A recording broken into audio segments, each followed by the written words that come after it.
Imagine pouring thousands of donor dollars and, thousands of volunteer hours into a brand new ministry initiative, Yeah. only to just completely scrap the entire thing 6 months later. Oh, man. That is It devastating. really is.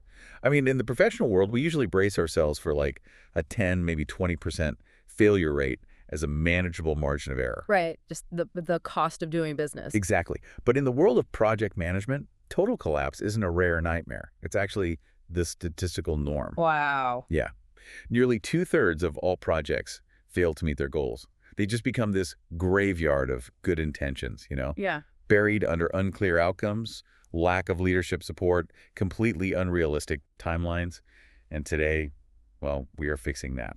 And it's a sobering reality check when you calculate the sheer amount of time, energy, and resources poured into those initiatives. Absolutely. Because when you operate in a nonprofit environment, like our listeners do, those aren't just corporate dollars. No, they're not. They represent real communities you're trying to serve and real donor trust you are trying to steward. Which is why we are so incredibly excited to welcome you, the research and development team from your Christian nonprofit organization, to this deep dive. We are so glad you're here. Our mission today is to unpack the core principles from the training outline of project management for the unofficial project manager. Yeah. And we are tailoring this specifically for you. Right. Translating these sort of high-level corporate frameworks into practical tools that actually work for your ministry. Because, you are constantly tasked with creating immense value, often managing cross-functional teams, and doing it all with incredibly limited resources. Yeah, and a major part of that challenge really stems from a very specific dynamic. It's the role of the unofficial project manager. Oh yeah, the unofficial PM. Right. This is the scenario where, someone hands you a file, puts you in charge of a new initiative, and basically just says, get it done. Good luck. Exactly. But the catch is that you're working with cross-functional teams, and you have absolutely zero formal power over any of them. None at all. Right. You have all the responsibility of a leader, but literally none of the structural authority. You cannot mandate compliance.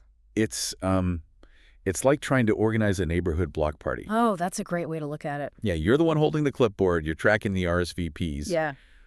But you can't exactly fire your neighbors if they, forget to bring the potato salad. Right. You can't dock their pay or threaten their promotion.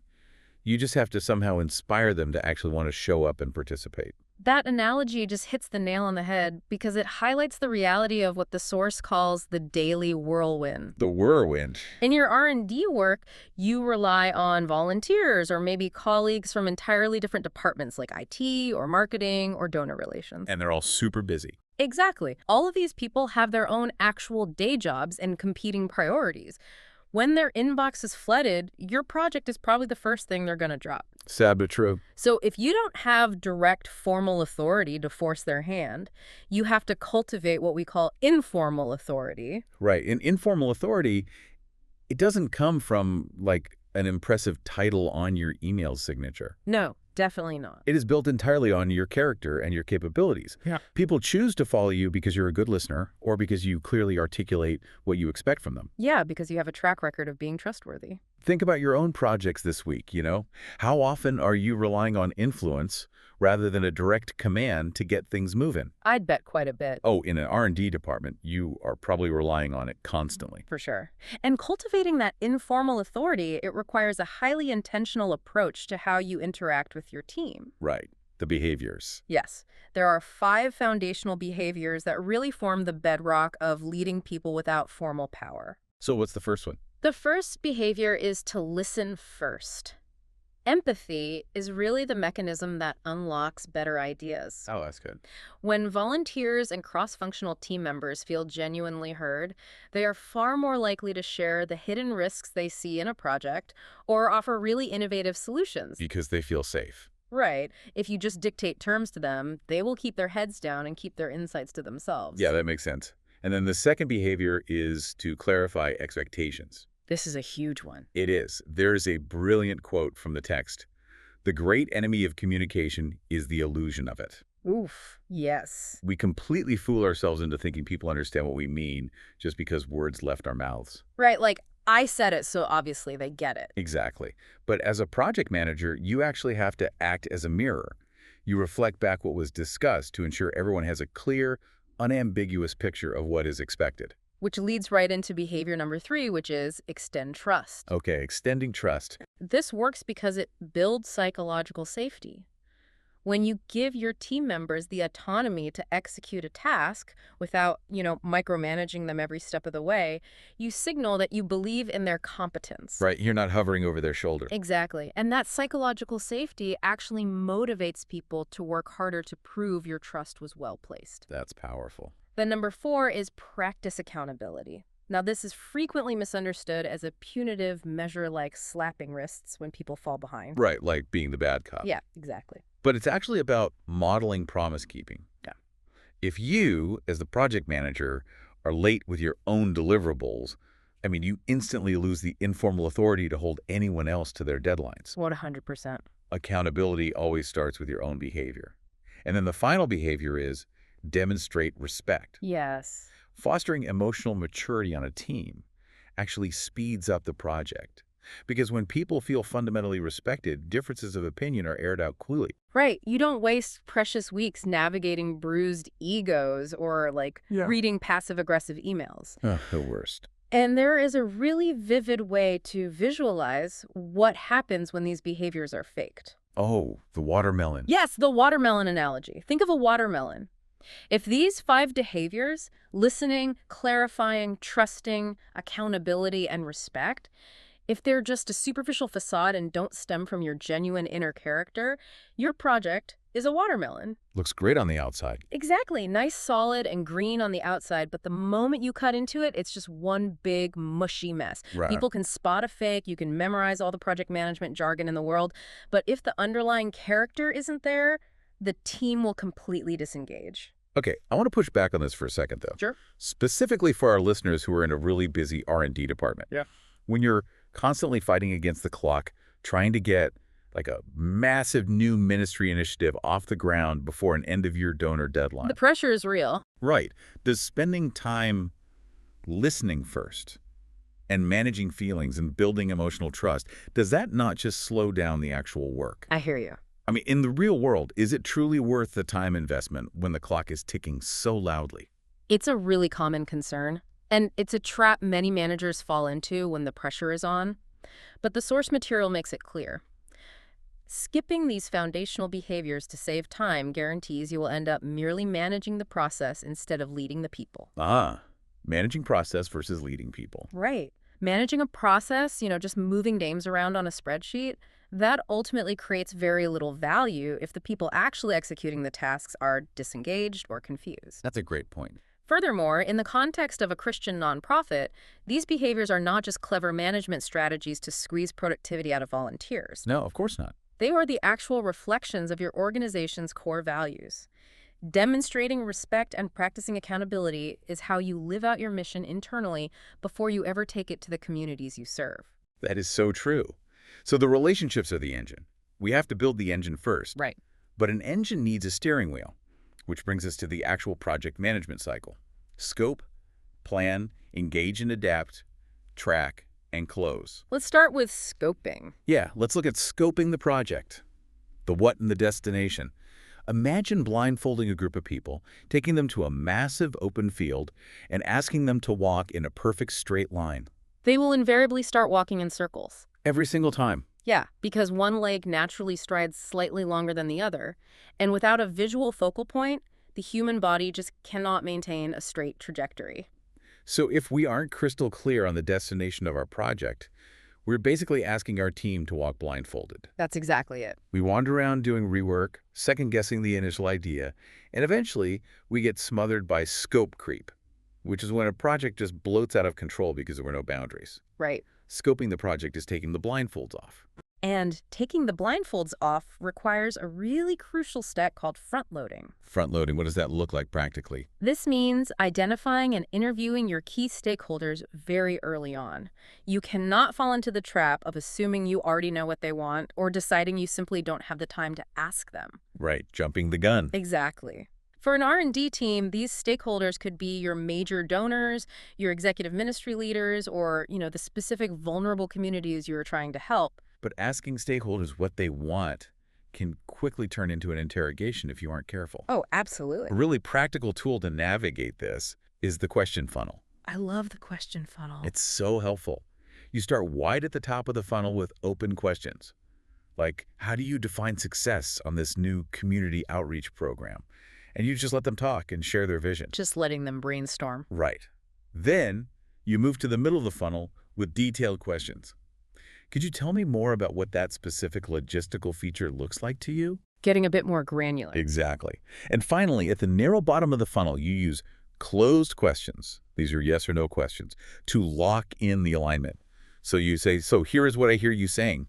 Did I get that exactly right? And that funnel is vital because your primary job as the project manager during the scoping phase is to be a truth teller. A truth teller. Yeah.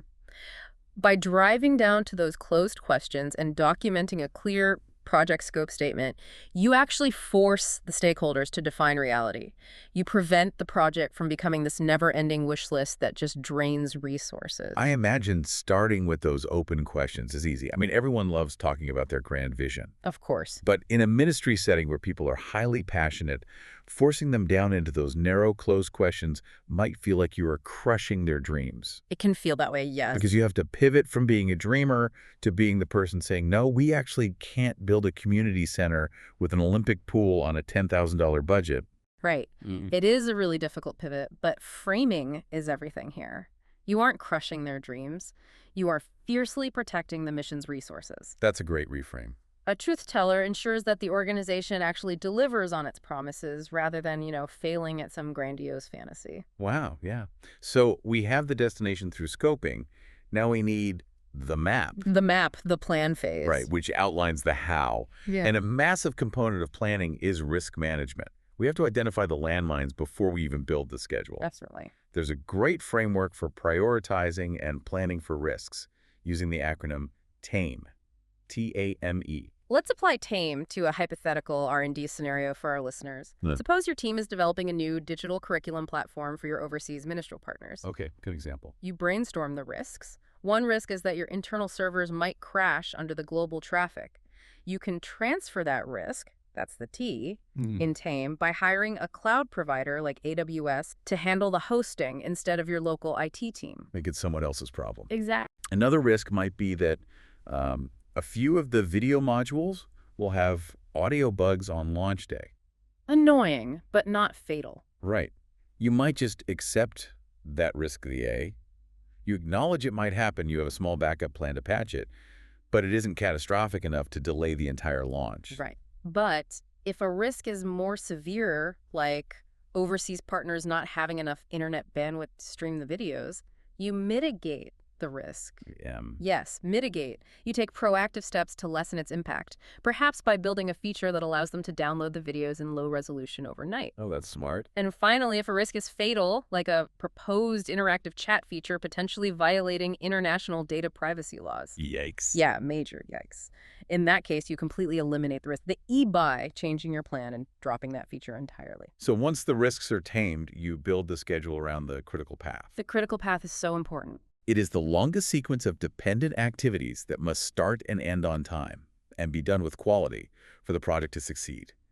It is literally the spine of your project. Yeah. If anything on the critical path is late, the entire project is delayed. And scheduling these activities requires an awareness of Parkinson's law, which states that work will naturally expand to fill the time allotted for it. It is exactly like packing for a trip. Oh, I know this one well. Right. If you pull out a massive, oversized suitcase for a weekend getaway, you're going to fill it with unnecessary things. 4 extra pairs of shoes, bulky sweaters, 3 books you definitely won't read. Just in case. Exactly, just in case. But if you force yourself to use a tiny carry-on, you become ruthless. You really do. You pack only the absolute essentials. It's the same with scheduling. If you give a task 3 weeks on the schedule, it will miraculously take 3 weeks. Unbelievable how that works. But if you give it 1 week, people figure out how to distill the work and get it done in 1 week. That is so true. And to protect that critical path and avoid bottlenecks, you need to deploy 2 specific strategies. Okay, what are they? First, put your absolute best people on the critical path. You need your most trusted, talented, and reliable team members handling those make-or-break tasks. Makes total sense. Second, Cross-train your team members. Make sure more than one person knows how to execute those critical jobs. If your single database expert gets the flu for a week, your entire R&D project should not just grind to a halt. Yeah, single points of failure are terrifying. Very. But, a map doesn't drive the car. That's right. We can have a clear scope, a protected critical path, and mitigated risks, but a plan is completely useless if the team isn't actually executing the work, which moves us into engaging, tracking, and adapting. And this is where the daily whirlwind we discussed earlier threatens to derail everything again. Always the whirlwind.